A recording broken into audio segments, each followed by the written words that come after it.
Hello, gentlemen. Hey, How guys. are you today? Morning. Well, that was an interesting intro. Got to mix it up, keep you guys on your I toes know. because you never know. You never know. You had this No. like little smile on your face, like you're up to something. Yeah, he's Yeah. up to something this morning. Yeah, I did it. I normally do a 3, 2, 1, and I just did a 2, 1 countdown. So Oh, Watch out. 2, 1. yeah. What's up? What's up? How are you doing? How am I doing? Oh man, I'm doing great. Today's a 2-1 day. You know, today's a 2-1 day. just Just get take right out into 3, it. just lop that right off. The world continues to never, ever You know- sleep, and it's never ceased to surprise us. Yeah, and obviously we're recording this when all the, we got all these kind of like economic things happening, and so I don't know about you guys, but all It's week July 15th, by the way. It's We're July- halfway yeah, through right, July. right, and this won't come out for a couple of weeks probably, but yeah, it's the summer. It's old news. It's old news. It's old news by now. But how am I doing? I'm doing great. Like all week long, I'm thinking about how to grow and improve, and also, build some moats and things. From Moats.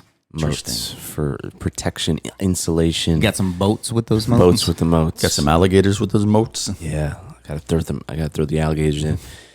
Yeah, so that's kind of what Still feeling refreshed from your for my vacation. It's starting to wear off. Is it really? Yeah, I Ready hate for the that. next one?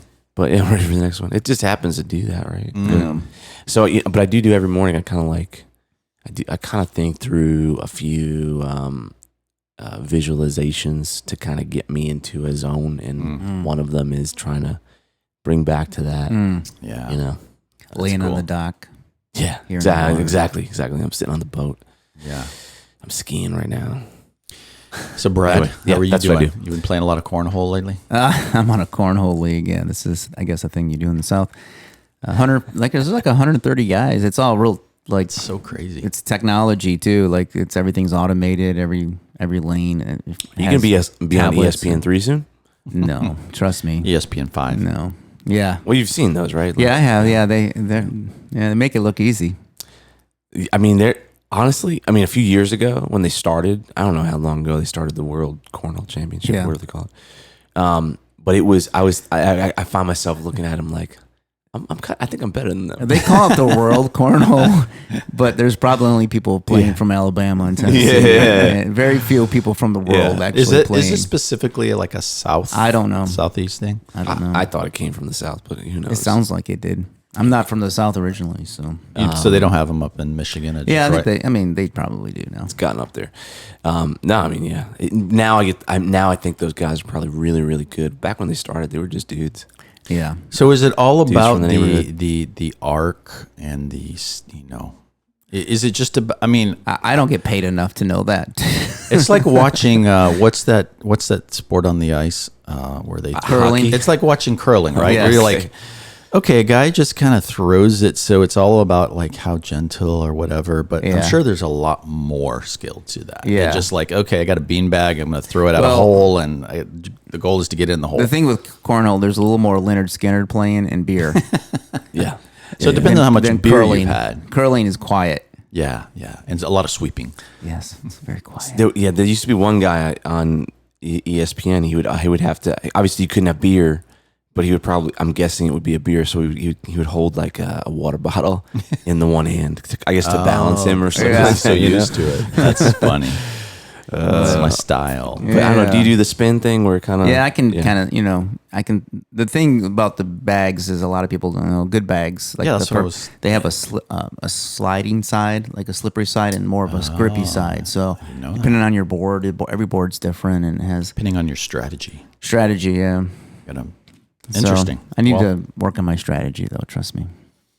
Well, speaking of strategy, we ended the last episode talking about content and went down a lot of different trails, which I thought was good. So let's do a part 2 on that. And we ended with talking a lot about customer content and how to market that and expectations. Expectations. Customer expectations. Yeah, maybe if there's anything that you guys have thought about since then, and or go into our own agency marketing, which is a which is a whole nother discussion that we can cover today. I mean, I think we should go into like content for agencies, because if you're an agency or a small freelancer and you're listening to this and one of your main goals is trying to get really good consistent leads, I would imagine, right? Like every agency out there is trying to get better consistent leads. And so like, how are you doing that, right? And so we've talked about, well, you can run Facebook and Google ads and like all the PPC stuff, and some of those work and many of them don't, or not efficiently, at least from a direct ROI standpoint. There's, word of mouth, which is probably the best, but it is the smallest typically, right? Like you can power through that pretty fast. You have, referrals and those kind of things, a little bit bigger, but it's hard to build consistent, growing business when you get to a certain size based on just referrals. So at the end of the day, how can you generate business? And I think where it comes down to is a lot of agencies have said, content is a big part of how you do that, right? It's thought leadership, it's organic traffic potentially, and other things like that. It helps you sell people. But is that true? Is content for agencies really effective? What do you guys do? That's kind of what I think we should get into. Yeah, because that sounds great. That sounds great. I think there's lots of different categories for that. And not to hog the conversation, I'm going to turn this over to you here, Brad, in a second. But I think there's many different ways to do it that I want to talk about that too, because... Right. Well, content strategy or content marketing gets the label, and then there's, everyone thinks, it's a blog post, or it's like, for agencies, it's the case study. Yeah. Right? Is case study. Is it the case study? Is it the personal brand of the owner or owners? Is it education? Is it a book? Yeah. You just came out. You got a book coming out, don't you? Yes, I didn't do. even know that. Mm-hmm. You have another book coming out? I do. See, seriously, right? I feel you. Man, I understand. What am I doing with my life? What am I doing with my life? Maybe we can talk about that a little bit. Yeah. So, I'd love to talk more about that. I want to hear about it. This is the first time I heard about it. Yeah, it's Can you see not my directly in it's not directly related to this, but it is kind of directly related. I guess it would be thought leadership, right? Yeah. But it's not about agency marketing. Toward the end of this session here, we'll unpack that a little further. Well, my point is when you think of content marketing and you're an agency owner, you're a freelancer, don't think about blog posts. Yeah. Only. Yeah. It may be. Personally, I hate the word blog. I think it's it doesn't give any intention for what you're actually writing about, Yeah. Make it a growth, the Growth Academy. That's what ours is. Growth Academy. I like that. I think for our agency, when it comes to content, I think the biggest thing that we found valuable is case studies. Overdoing other things to communicate some of those case studies. I think for us, because our size, it's been challenging to do a lot of our own content that's on a regular basis.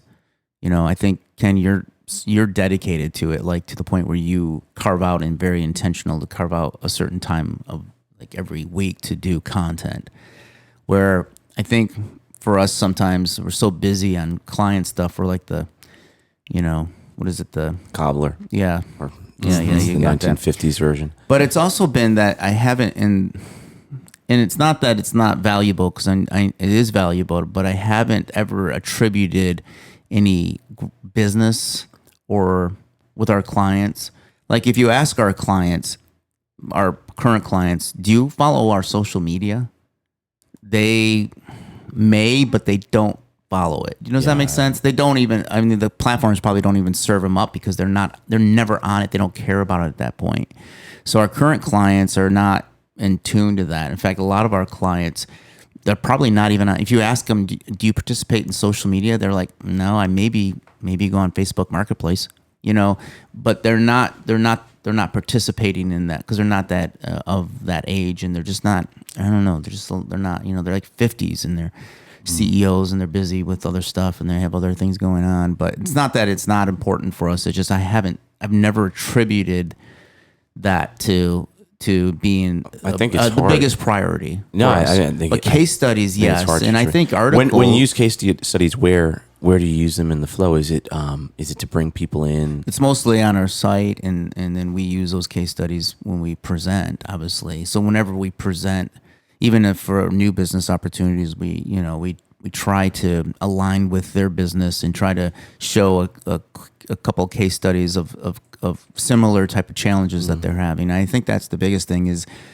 for us was that I think we've been intentional at times with our blog and for SEO and other things where we write try to do intentional and thoughtful content.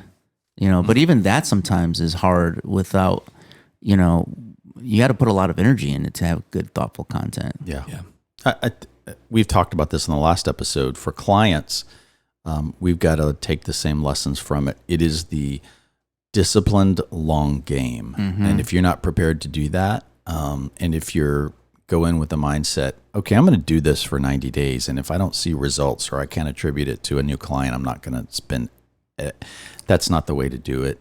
I would challenge people to look at 3 different strategies of personalities. And when I say their names, you're going to know them all. But go Google them and look at their search results. One is Gary V, which we've talked about. Gary V, started probably 20 years ago trying to figure out how to market his dad's wine store in New York. And you'll find content on that. Gary V's disciplined, consistent, and you may hate the guy or you don't like what he says, whatever, doesn't matter. He is notoriously consistent with posting content every single day. So to me, that's the key. It's built a multi-million dollar, multiple companies. And I would argue off of that, like that's his thing. Yeah, no, right. That's his thing. And then the second be person those? I would encourage you to look at is Neil Patel. Totally different style. Not a flashy guy. Not someone that you'd go, oh, I want to watch that guy. Just a geeky agency and totally owns almost everything around digital marketing. If you were to like Google ads, or how do I set up, YouTube marketing, or how do I check the SEO value of something? He pretty much owns all that, just consistent every day. And then the last one I would say is Joe Rogan. Like, here's somebody who's not a digital marketer, not savvy in the space, but said, I'm just going to do a podcast and I'm going to do it for years and years and years and years. And I'm just going to talk about what I want to talk about. And so I think those are 3 different unique strategies that we can learn from. But the one thing they all have in common, the one thing, consistent long game pays off. And a personality. Yeah, I mean, they have a personality, but then Neil doesn't have. Neil doesn't really. No, have a Neil personality. doesn't as much. You're right, But it's good content. I would good say content. maybe not personality, but one thing that they have is they have something of value that they talk about. Yeah. And it's kind of almost something of value that is their own style of it. Right. And And I in Joe's case, he doesn't really do other forms of social media. It's all Right. built on the back of consistent Yeah. audio conversations. So let me ask But you if you this. think about it, like, okay, ask that question. I don't want to. Oh, no, I think I might derail us with this question. Okay, so go ahead and finish here. So what I was going to say is, are there any brands? Because this is where I'm going to maybe separate this conversation. Are there any brands that you follow that you actually consume their content? I think there's some good examples of brands that are doing it well. But like, where I'm getting to is, does it have to be a personality No. to listen to it? Because I don't know that I listen to. I mean, there's no.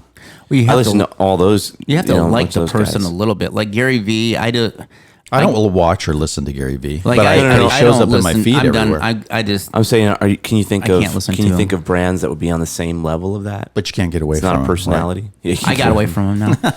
No, because it's not that I don't believe what he says. I think he's a smart guy and stuff. It's just Well, a lot of those people are polarizing. He's a little annoying Yeah. for me after a while, and he doesn't actually say anything different. He kind of just repeats the same thing over and over again. But I'm just wondering if there are brands that don't have a personality Mhm. that you consume their content because it's Well, valuable and you like it. I would say Neil Patel is a great example. Yeah. Like he's not a personality. No. I'm saying not a person, Oh, not a person. yeah. like a business. Yeah, I think, well, because brands are not something that we spend our lives on every day, right? Like it's a person is, oh, somebody has something to say that's coming from them, so that's unique. But I would say Southwest does a really good job with their social media. Southwest Airlines. I would say. Do you know, follow them? I do. Do you follow airlines? Not really. No, I don't either. I mean, I follow them. If I was, but I'm not looking at what they have to say Yeah. every day. However, I do know that, just because I'm in the world of digital marketing, that I look and I study what they're saying, what they're doing, things like that. But yeah, there's some really good brands that are starting to get the idea that it's about personal engagement. It's about being snarky at times, about being kind at times, creating that human connection. yeah, There's a lot of brands that do that really, really Yeah. well. Where I'm kind of going is I'm trying to really get you guys to think about and from our collective three, is it possible? Is it worth doing any content as a brand name? Or does it need to be most effective, a person? If you're a niche, and you should be a niche, yes. well, look, Okay, you look so at let- like Slim Jim, right? They have a big, a fun social media platform, and I don't think there's a personality for that Right. brand. I think a lot of brands struggle with putting somebody up front because if for some reason that person does something really stupid, then all of a sudden it can tarnish their whole brand. And I'm trying to distinguish the difference between like an endorsement, yeah, an versus, endorsement. I'm not necessarily talking about that. I'm saying like, do people do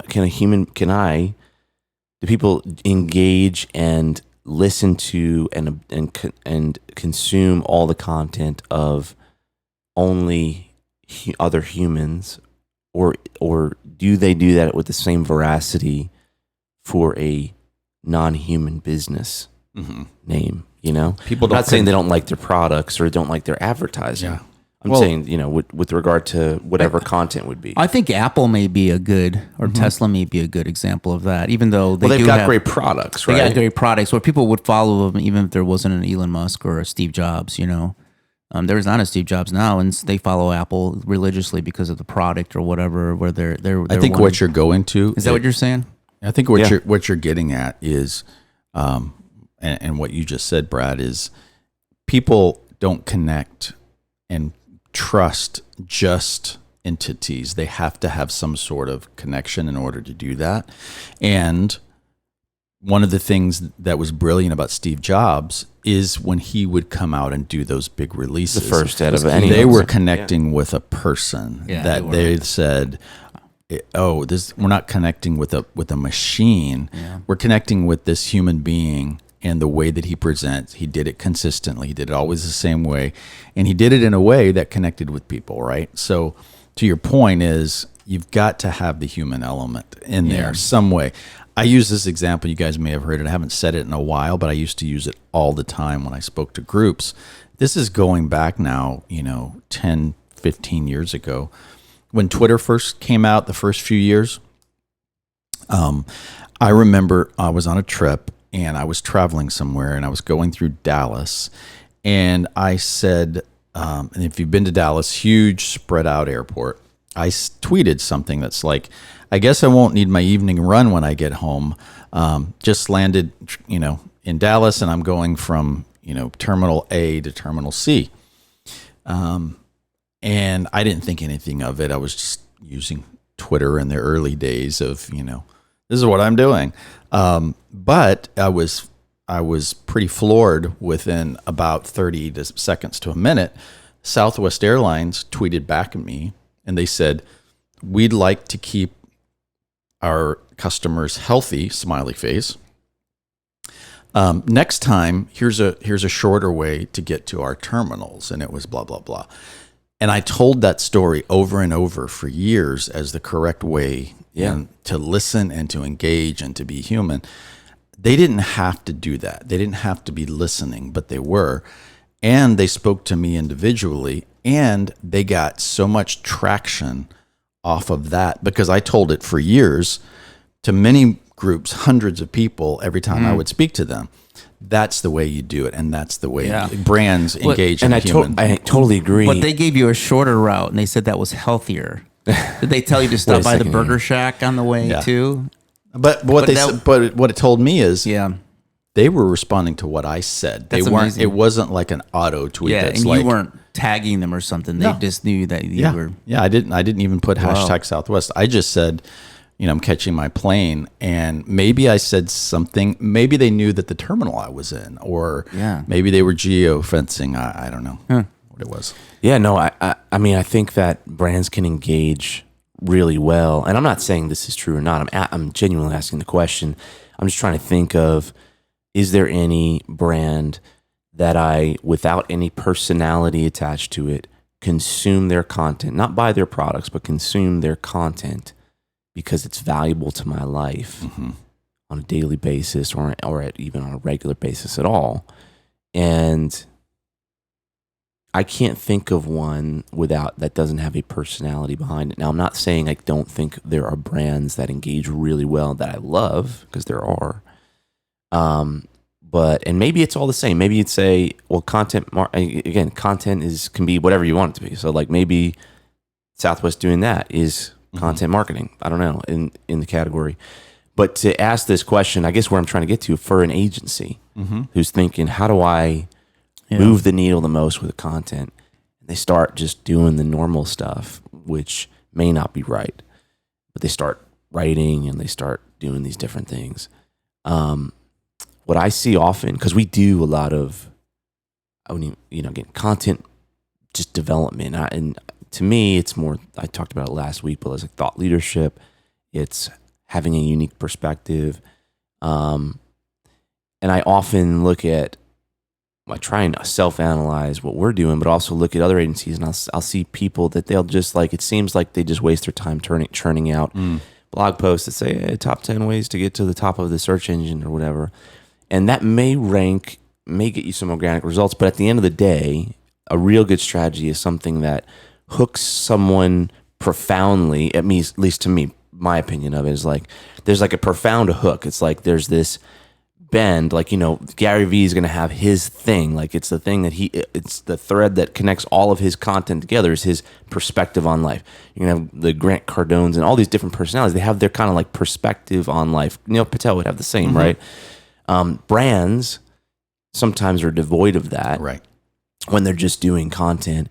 And I guess my question is it effective, or do you have to have, if you're an agency, do you have to have a personality that comes forward and says, I've got a profound perspective on how this works, and I'm going to develop my authority or our company authority based on some of my personality. And it doesn't have to be a crazy personality, but being a human being versus being a entity. Yeah. I mean, Brad, I don't know if you have an opinion on this. I would say it's becoming more and more important. It wasn't always that way. When you have a plethora of information, i.e. the internet that grows by millions of pieces of information a day, billions, you could argue, you have to have something that differentiates you, and you have to speak to, a nichier audience, because you just get drowned out if you're too general. So personality is something. So you're saying personality is a shortcut to niching? I would say so. Yes, absolutely. That was a weird way to say it. But is that kind of... Yeah, so for instance, if you want... I think I agree with you, but yeah, I'm just kind of walking it out. If you hung out your sign tomorrow and you were a new digital marketing agency, it would take you a lot longer to find value from your content if you said, I'm going to write about digital marketing, and you had nothing unique to say and not a unique way. It might take you years to really differentiate yourself versus, you could come out of the gate with a personality today. Now, that wasn't always the case. Back when we were doing stuff 15 years ago, there wasn't as much information around, digital marketing. So you think that an agency needs to define itself so an audience would know its niche, or at least know what its core, maybe its values, no. or I think what you're saying, I think that's really profound. Like I think what you're saying is maybe it's knowing their niche, or just by having a person that communicates it automatically makes them more unique because that person's perspective is unique. Mm-hmm. That is another way of niching down, even if it's broad general marketing, but you got this crazy guy who, or whatever, talks like, that is a form of niching down, even if it's implicitly. Even like Joe Rogan, I could probably put a sentence together what his thing is, right? It's like, I believe you, but I'm skeptical. Mm-hmm. That's what I would say about Joe Rogan. I believe you, but I'm skeptical. Mm-hmm. And so that's why I'm curious. Mm-hmm. I'm curious and I'm skeptical. And because of that, and also bringing on the great guests and stuff, but that's his whole thing. I'm curious and I believe you, but I'm also skeptical. And I like that because that's all the same thing that we all as humans feel when we listen to that too. But I think, maybe writing down, and I think that's hard because if you have writing down your personal slogan, correct. And I think as an agency would be a good exercise, right? If you have a lot of other folks doing your content, it's like you got to create guardrails for them to say, no, this is what we say. This is our voice. If you're going to do that, I think it's hard. I think at the beginning it's really hard to have other people do it. It is because I think it's almost impossible. We even do this with brands. Like we work with obviously direct to consumer e-commerce brands. So, like you can't outsource that content. Right. It's hard to, and unless it's at such a scale where there's like, again, most people, most of the ones that I can think of are going to be polarizing, and I think that almost is an element of doing it well.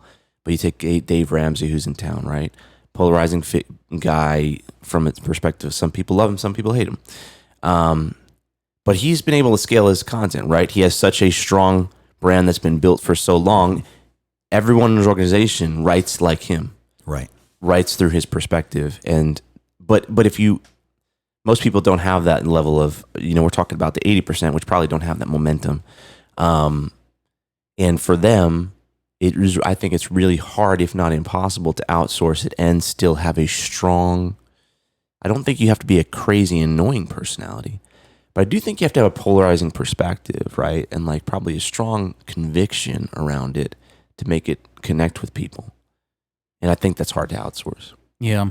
No, I know it's you got to find people who if you lead that in your agency, you got to find people that you trust who can. And I love the idea of the personal slogan, because I'm thinking, how do you make this practical for people? Like someone who's thinking, I don't know, like, should I be doing this kind of thing?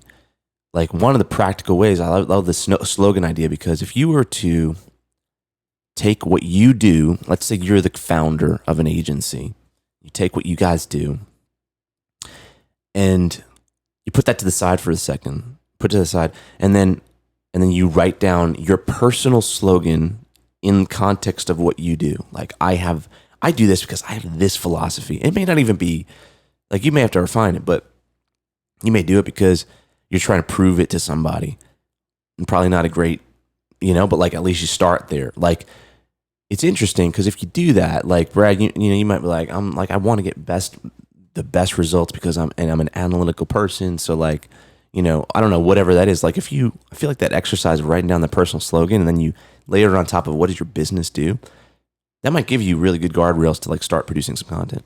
Yeah. Yeah. And I'm just sitting here pondering everything, and this is so spot on. And now I'm going to flip the tables, because I've also, I caught myself, well, there's other ways. You don't necessarily have to have a personality or a brand as an agency, because there's another method of doing content marketing really well, and that's really understanding the technical side of SEO and organic rankings. And there is a science, and there's more and more opportunity in that. And I know that sounds contradictory to everything we said. I have seen, and the best way to do this is learn from your clients. If you're doing content or SEO marketing for your clients as one of your services, there's a huge opportunity to let, and I'm going to say this and you'll understand how I mean it, is let someone else pay for your knowledge, meaning the trials and errors and the successes and the wins and the losses that you have from clients. Take that and learn from it. And that's the way that I've learned in many cases is, I've talked about this before in the podcast, is understanding how schema works today is essential. And I have seen my team members who are digital content writers really do some amazing work for clients in the context of ranking for other things. And then we apply it to our own agency as well. So it could be, learning how the proper way, and characters for H1 and H2 or different types of schema that no one else is using that shows up in search results, or, rich snippets, all these things that are very technical, but now are becoming more and more really, really important, and almost like the development of a new language. So you're teaching your content writers to develop all of these other things that the reader will never read because it's embedded in the code, but it's important to. No, they will read it, or they will. Meaning, for instance, like a rich snippet. Yeah, like how do we rank and get Google robot to get us on the first or second page for things that we want?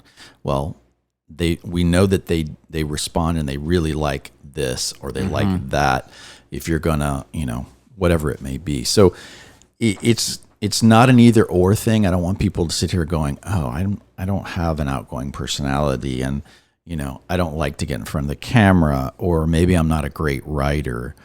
What you can do is really dig into some of these more technical things too, and apply it consistent. Again, the key to everything is consistency. Right. Like I'll sit down with people, and you guys have done this too. Have you ever sat down with someone and they'll be, oh, Brad, I want to introduce you to my friend, and he'll introduce you in a certain way that has something to do with your work life. They'll go, this is Brad. He's an amazing branding guy. He really understands blah, blah, blah, blah, whatever it may be. And you'll go, oh, that's interesting. How does he know I do that? I guarantee you it has something to do with him following you, watching your work, something that you said, something that you've written over the years. And I have different people in my life, and they all see me as a little different. Like, here's Bob. He does this. He's a guru in this area, and he's really great at this. And they're all slightly different. It's all from content marketing. Yeah. Because I don't spend a ton of time with those people. So the only way they know it is either they've heard me on a podcast, they've read something that I've written, they've whatever. And to me, that's the value. Yeah. That's true. It's like, sometimes we forget about that. Like, most of our businesses come from relationships. When people that I know, or people that I know that they know people that are looking for an agency. So they're like, hey, I know this, this agency. I know this guy who runs this agency. And you're right. The more they know about, the more my personal friends or contacts know about what I do, I think there's more opportunity there. Yeah. I bet people reach out to you, or you'll sit in meetings, or someone is like, hey, let's get coffee. And they'll say, Ken is a great e-commerce guy. As a matter of fact, he teaches people all over the world how to do e-commerce. Have you ever been in meetings, something like that? Yeah. All the time. Yeah, and you're like, oh, that's interesting. And we just kind of let it go by. I literally go, no, I don't let it go by. I'm like, that is something working. Yes. Yes, I think you're right, and I think so you control that narrative. We don't value that. We don't think about that as much. Yeah, and I think there's something to be said. So let me just. So I've got a friend who wrote a book, for his agency, and he owns the agency. So he wrote a book really as a thought leader book, and I doubt that very many people have read it. I just kind of doubt it. I don't know for sure. Again, maybe I'm a skeptic of it a little bit because I know the energy that went into it. It takes a lot of energy. He didn't have time to write. You're more of a proficient writer. You've written multiple books. This is his first one, and I think it was put together by a bunch of other writings he did, and someone helped him with editing, put together. It's actually a beautiful book. Like the way it's created is beautiful. But I doubt any of his clients actually fully read. They might have skimmed through it a little bit, but what it's done is it's probably made him more of a thought leader because he has the book and he's kind of marketed the book a little bit, even though it's probably hasn't sold probably extremely well. It's just the fact that it exists. It's just the fact that it exists. There's a sense that of thought leadership and just what you do. Sometimes what I've noticed is sometimes people who are your biggest advocates really don't know what you do. They just know they like you and you're a good guy and you're trustworthy and you're in marketing. And now when I need somebody to do something for me, I know kind of what you do. I want to hire Bob because he's a stand-up dude. Right. And it's like, so your character is really, I think your character is really kind of your initial brand. If people like you and like your character, like your personality, then knowing what they do is a secondary, and you can become a thought leader probably fairly easy just with those characteristics that are easy. All of us, we all strive to have character, right? In our business, we all strive to do those things, but I don't know the level of knowledge Bob has, or I don't know the level of knowledge that you have. I mean, I know because I spent a lot of time with you, friends. Very high. But if I just met you and I kind of know you like friends, just like that, I'm not in your business. I may not know the level of real quality that you have of your expertise, but you've been doing it long enough, know? So you've been doing it for 30 years, 20 years. You're like, well, you must be an expert after doing 20 years. Well, it'd be hard not to. You know what I'm saying? So all of those things add to the narrative of that. And I think so. I think that's interesting though. So you think that, like for me, Bob, I just want some input for my life. I just don't do much social media. I don't personally do it. I just don't care to do it. I don't care for people I don't have a feeling that I want people to know everything I'm doing, and I don't have the time. I just don't want to. I barely have the time to do other things, And so, do you think that I'm missing out because of that, or do you think that my life would be different if I were to spend more time? I think you need to. Here's what you're really good at. You're very personal. I know you say you're more of an introvert, but you're very outgoing with people. Like, I've never seen you in a crowd that you didn't like talk to someone or knew someone, right? And so I think you need to my advice is find a platform where you can do that naturally. I think social media gets overwhelming to people. Like, I don't want to be on Instagram. I don't want to be on Facebook. You don't. Just find one. Is it LinkedIn? Is it Twitter? And just practice being what you normally do. I can see you getting on LinkedIn, for 10 minutes a day and scrolling through and going, oh, I know that guy, and commenting on what he has to say. Or I know her. We met 2 weeks ago. I saw her at the coffee shop. Practice being in the marketplace like you do in the real world. But just find one and practice being there. I think if you want to be seen, known, connect to a much wider group, and then begin to feel comfortable putting your ideas out there, whatever they may be. I don't think that you have to do social media at all. I mean, again, it might be a unique example, but Joe Rogan rarely gets on social media, and he actually says, I don't do social media. So there's other ways to get content out there. I think of, your ability to do amazing YouTube videos around things that you do as your hobby or other things you do. Why not do that for your business? Yeah. If it's something that you enjoy and something you can do well. But I would just say pick one and just kind of make it an extension of who you are and your personality. Do you have any advice on that? I think I'm just taking the advice because I think that's really good advice. And I think you're right. A lot of people feel like they need to be on different platforms. And I'm kind of like you, Brad. Like I don't like surfing Instagram and Facebook. I don't like posting on it. I actually don't want everyone to know what I do all the time. because I'm more on that side of like, you know, I like my privacy and stuff. But I understand the potential of it. But personally, I don't leverage that. I mean, I'm leveraging it more, but in the past, I haven't leveraged it a ton. But where I do a lot more is on LinkedIn. And again, consistency is key, because if you could do it really consistently, you actually do get really good results. And Yeah, you know what? Or I do one idea would YouTube be as well. Just talk about this show and what you talked about this morning. Yeah. You know, because you obviously have prioritized us sitting down with us, not because we're just great guys, But you are. but I mean, every Friday, you know, for the last few years. And so that's something Yeah. that you could be talking about, and we could all benefit from it. You know, I think one of the things that I miss out on. Just make sure you tag me, okay, dude? There you go. One thing that I miss out on, I think, and I haven't prioritized it as much, is to try to be more on like speaking panels.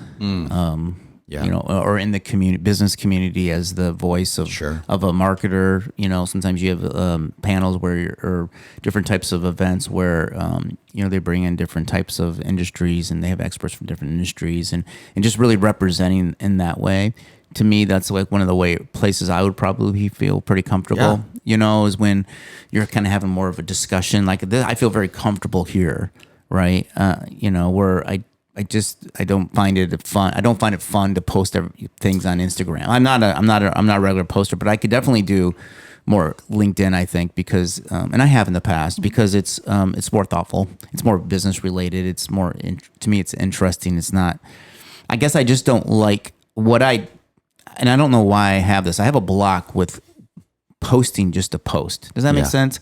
Like there's a lot of You people. want to be intentional. Yeah, I don't feel like I have the bandwidth to be intentional and create something that's actually valuable. And therefore I'm not going to just post a post. You know what I mean? And I Plan out a series of Yeah. something. and that would be good. That Yeah. way you have something you're like, for the next month, I'm going to do a 4-part series on the value of having focus groups. Yeah. And what I'm learning from doing a focus group. Yeah. You know, and Yeah, so yeah. you've got 4 parts that you got to do. But you mentioned something that could be another podcast, which I think is interesting. You said, I would rather go out and speak and make business contacts and be on panels and be in business groups.